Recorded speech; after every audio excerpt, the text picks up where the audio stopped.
And these are things that may seem crazy, but that I noticed someone coming here, this obsession with how can we do better. What I saw, I teach a NYU grad school course, and I have people read chapter 4 of Hard Truths from Lee Kuan Yew, because I feel that Singapore has been intensely rigorous about assessing what its strengths and weaknesses are in the global economy. And what I see with the work that you're doing with city planning is that same kind of rigor of like, how can we do better? Where are we weak? Rate our website, tell us what we can do better.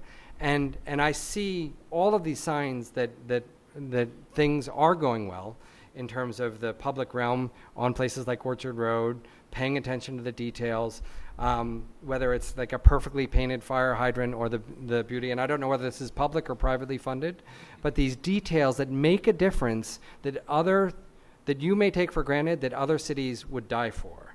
And other things that just other cities can't get right. I mean, bicycle racks next to a transport station, duh.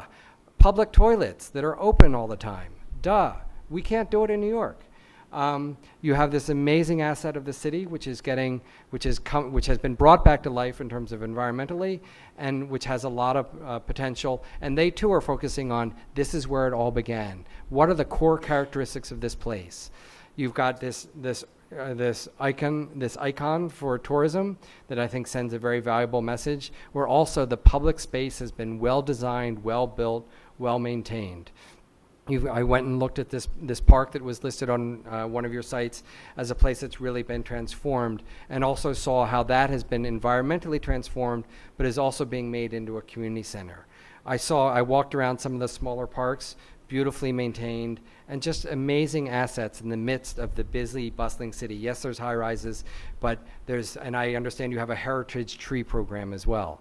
I see you doing the things that we've talked about, experimenting, the 6-month experimenting on Orchard Road, the concert series to bring life to a park and have the best of the city's cultural assets be on display in the parks, and the constant programming of Marina Bay. Some of it, I'm sure, just like for us, some of it may work, some of it doesn't. So you learn, you try, you grow. Now you're at a point where there's a path ahead, but things have shifted with Lee Kuan Yew's death, and it's an opportunity to think about what are we holding on to? What are the things that what are the ways in which we're going to evolve? How do we have sort of the space for the small and the organic next to the inorganic and the built? How do we allow for individuality and differences and color amidst sort of the private sector buildings, the public sector buildings? How do we balance these different things? How do we take advantage of the fact that you are a very successful multicultural society, and you have the elements that make a great city and a great society, which is a mix of people and energy that is the essence of what urban life is about, that friction and that alchemy where something new is created from all these different things coming together.